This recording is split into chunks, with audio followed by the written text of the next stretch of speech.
네, 안녕하세요. 유학 읽어준 남자 드림진 코리아 양원유입니다. 오늘은 제가 아일랜드에서 사기당한 이야기를 좀 해드릴까 해요. 제가 생각해봐도 너무 바보 같은 일이었는데, 제 실수가 다른 분들에게는 또 다른 시행착오를 겪지 않는 일이었으면 좋겠다는 생각에 영상 한번 제작해 봅니다. 아, 뭐 이번 관련된 거는 사실 차에 관련된 이야기예요. 사실 왕년수 하시는 분들 중에 차를 구매하실 일은 극히 없으실 텐데, 그래도 혹시라도 차를 구매하셔서 생활하시거나 또는 그 차를 이용해서 다른 여러 가지 활동들을 하시고자 하시는 분들이 계시면 저의 실수 아닌 실수 경험담이 조금이나마 도움이 되셨으면 좋겠습니다. 오늘 이야기 해드리고 싶은 건 두 가지예요. 하나는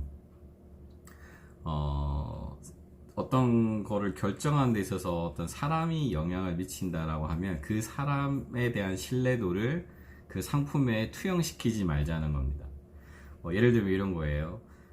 제가 이제 아일랜드에서 학생들을 픽업하던 일을 했기 때문에 그 좀 큰 차가 필요했고요. 그러다 보니까 이제 저희가 가정에 쓸 수 있는 좀 자그마한 차가 또 필요해서 차를 하나 더 구매하게 되는 상황이 됩니다. 그때 이제 세컨핸드 차, 그러니까 처음부터 브랜드 뉴 카를 사기에는 좀 비용이 너무 부담스럽고 그냥 중고차를 사도 되겠다 생각이 들었거든요. 그래서 중고차를 알아보다가 한 곳에서 이제 알아본 가격이 너무 저렴하게 잘 나온 거예요. 너무 저렴했어요. 사실 너무 싸면 의심을 했었어야 되는데, 그날 오후에 이제 가족과 함께 식사를 하러 갔다가 제 지인을 만나게 됩니다. 그 지인이랑 이런저런 이야기 하다가 그 지인의 아파트에 그런 차를 파는 사람들이 있다. 근데 그 장소와 뭐 판매되는 차종이나 뭐 이런 것들을 비교해 보니까 제 지인이 말하는 그 사람이 제가 저녁 시간에 만나기로 되어 있는 그 사람이더라고요. 그래서 저도 모르게 그 사람에 대한, 그러니까 차를 파는 딜러에 대한 신뢰를 제가 제 지인에게 주고 있는 그 신뢰를 그냥 그대로 투영시켜 버렸어요. 엄밀히 말하면 저는 그 사람을 사는 게 아니라 차를 사는 거잖아요. 그 차를 잘 보고 차의 상태가 어떤지도 보고 이렇게 했었어야 되는데, 그냥 이분이 저한테 너무 잘해주시는 분이었고 제가 100% 신뢰할 수 있는 분이었다 보니까 결국 그게 첫 번째 실수였죠. 비가 왔어요. 차는 원래 차 살 때는 비 오는 날 사면 안 됩니다. 근데 비가 오니까 제가 제대로 둘러볼 수가 없겠죠. 엔진이라든지 뭐 유리창에 대한 부분이나 아니면 그 외에 다른 것들을 충분히 이렇게 확인하지 못한 채 그냥 너무 저렴하고 제가 사고 싶었던 차였기 때문에 차를 그냥 덜컥 구매를 합니다.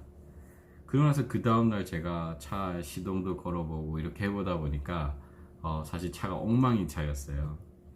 그리고 나서 이제 차량 등록증도 레지스트레이션 그 관련된 서티피케이트 바로 받아야 제 보험을 놓고 제가 탈 수 있는데 그것도 보내주지 않고 막 시간을 끄게 되더라고요.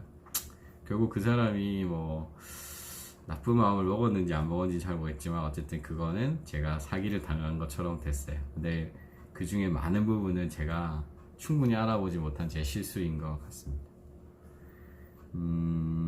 이제 그런 것들에 대해서 사실은 이제 아일랜드 살면서 뭐 조금 억울하기도 하고 힘들었던 부분이었던 것 같아요. 그런 부분들 제가 한국이었다면 더 꼼꼼히 아니 많은 분한테 더 확인하고 샀을 텐데 그때는 뭐 하루하루가 바빴고, 그리고 이제 차를 바꾸는 과정에 있어서의 어떤 비용적인 부분들도 버짓도 되게 리미티드 했기 때문에 그랬던 것 같아요.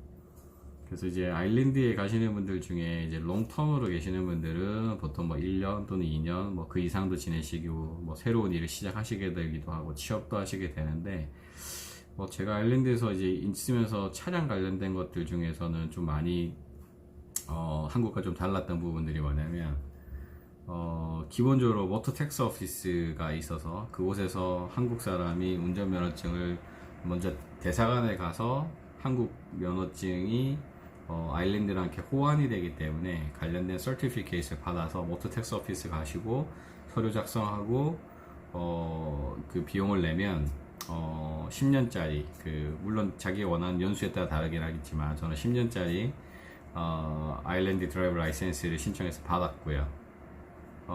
그때도 이제 등급이 있어요. 우리나라의 1종, 2종이면 이제 B 라이센스까지는 따실 수 있고요. C 라이센스 만약 하시길 원하면 이제 메디컬 테스트를 좀 받아보셔야 되는 상황이세요.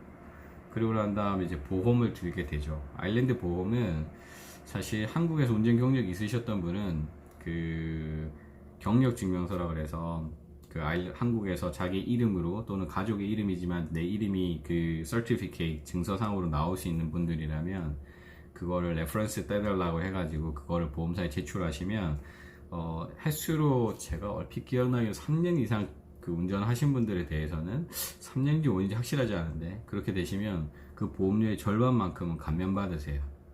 그래서 이제 저가 있을 때는 여러 가지 보험사들이 있었는데 그 중에 테스코가 이제 위임받아서 파는 그 보험이 굉장히 저렴했거든요. 그래서 그 보험을 들고 대신에 이제 차량이 중간에 서거나 문제가 생기면 보험사에서 오는 것도 있지만 AA라고 해서 우리나라 지금 긴급 출동 서비스 같은 게 있어요. 그걸 이제 플랜을 짜가지고 있는데 자기가 이제 해당하는 금액만큼만 뭐 예서 긴급차 몇 번 정도 이렇게 할 수 있다 아니면 어떤 타이어라든지 아니면 배터리 나갔을 때는 어떻게 대처해 준다는 조건들이 있는데 그거를 이제 신청을 추가로 하시면 차량이 혹시라도 중간에 서면 집까지 또는 이제 가라지까지는 가져가 줄 수 있는 그런 서비스를 할 수 있습니다. 그리고 나서 제가 말씀드렸던 월트 텍스 오피스에서 사실 우리나라도 물론 자동차세를 내지만 거기도 분기마다 3개월에 한 번씩 또는 1년씩 내게끔 되어 있거든요. 그래서 차를 쭉 타실 분들은 이제 1년 단위로 이제 텍스 오피스를 내는데 세금을 내는데 조금 어떻게 될지 잘 모른다 그러시면 3개월 단위로 그리고 보험 관련된 기간까지만 부터 텍스가 허용이 되거든요. 그래서 그런 부분들을 확인하시게 되고 또 이제 자동차 같은 경우는 우리도 자동차 검사하잖아요.